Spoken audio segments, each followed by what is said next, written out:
अच्छा, हमारे भारत देश के जो राज्य जम्मू कश्मीर में जहाँ पर पहलगाम अटैक हुआ है, मतलब जहाँ पर पाकिस्तान के 4 टेररिस्ट ऑर्गेनाइजेशन जो कि टीआरपीएफ ग्रुप के मतलब जैसे टेररिस्ट ऑर्गेनाइजेशंस के सदस्य थे, वे चारों आतंकवादी आते हैं और हमारे 26 से 27 भारतीयों को मारते हैं, चले जाते हैं। और उसका जो मतलब पूरा मंसूबा है, वो पूरा करता है हमारा इंडियन मीडिया। इंडियन मीडिया मतलब जैसे अगर इसको भी एक टेररिस्ट ऑर्गेनाइजेशंस की तरह देखा जाए तो 100% गलत नहीं है। अब मेरी बात को शांति सुनिएगा। टीआरएफ आया था, टीआरएफ के 4 आतंकवादी हमारे भारत में आए थे, क्यों आए थे? वो 26 लोगों 27 लोगों को क्यों मारे? ताकि ये पता चल सके कि कभी भी हिंदू और मुस्लिम में कभी भी एकता हो ही नहीं सकता है। अब यहाँ पे हमारे इंडिया में इतना बड़ा मतलब हिंदू मुस्लिम पे बवाल मचा था कि उसके बारे में कुछ एक्सप्लेनेशन देने की आवश्यकता नहीं है। और जब पूरा इन्वेस्टिगेशन हुआ, पता चला कि भैया हमारे भारत के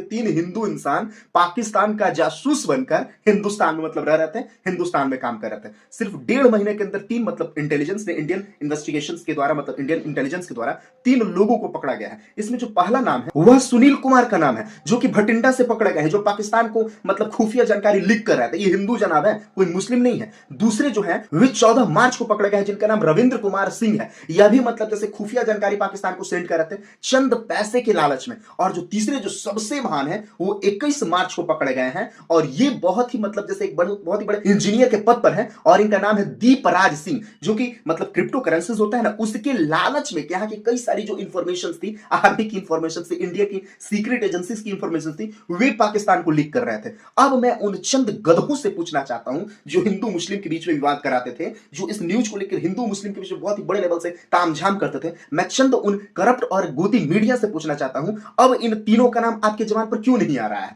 मीडिया के द्वारा जिस तरह से चलाया गया था कि हिंदू मरे हैं, मुस्लिम ने मारा है, फलाना ठिकाना ढिमकाना, हिंदू मुस्लिम बस मतलब मुस्लिम हिंदू। अब मतलब उनका मतलब जो पागलपन है, जो भूकने वाला है, वो कहां? टीआरपीएफ टेररिस्ट ऑर्गेनाइजेशन जो कि पाकिस्तान का ऑर्गेनाइजेशन है, उसके आतंकवादी आए हमारे देश में, कई सारे मासूम लोगों को मारा, जो बहुत ही मतलब कमीनापन का काम किया। लेकिन उससे भी ज्यादा कमीनापन हमारे इंडियन मीडिया करती है, क्योंकि वो बस हिंदू मुस्लिम के बीच में विवाद कर अपना टीआरपी कमाना चाहती है, और लोग यही नहीं समझ पाते हैं। और बहुत सारे लोगों को तो ऐसा ऐसा भी मतलब सोशल मीडिया पे मैसेज आ रहा था कि अब हम निकलने वाले, हम हिंदू संगठन के हैं, मतलब हिंदू लोग हैं, अब जो भी हमको सामने मुस्लिम आएगा हम उसे मार डालेंगे, हम उसको खत्म कर देंगे। अब उनसे मैं यह प्रश्न पूछना था, तो अब आपका मतलब जैसे कहां गया मतलब मानसिक जो तनाव था, मानसिक दिमाग में जो कचरा भरा था, वो कहां गया? मैं आपसे अपील करना चाहता हूं, मैं आपसे रिक्वेस्ट करना चाहता हूं, मेरा किसी को भी ठेस पहुंचाने का कोई इरादा नहीं है, लेकिन अगर हम अभी भी हिंदू मुस्लिम, मंदिर मस्जिद, जातिवाद, हिंदूवाद, कांग्रेस, बीजेपी, नरेंद्र मोदी जी अच्छे या मतलब राहुल गांधी जी अच्छे, इसी के चक्कर में फंसते रहेंगे तो वैसे ही हमारे देश पर टेररिस्ट अटैक होते रहेंगे,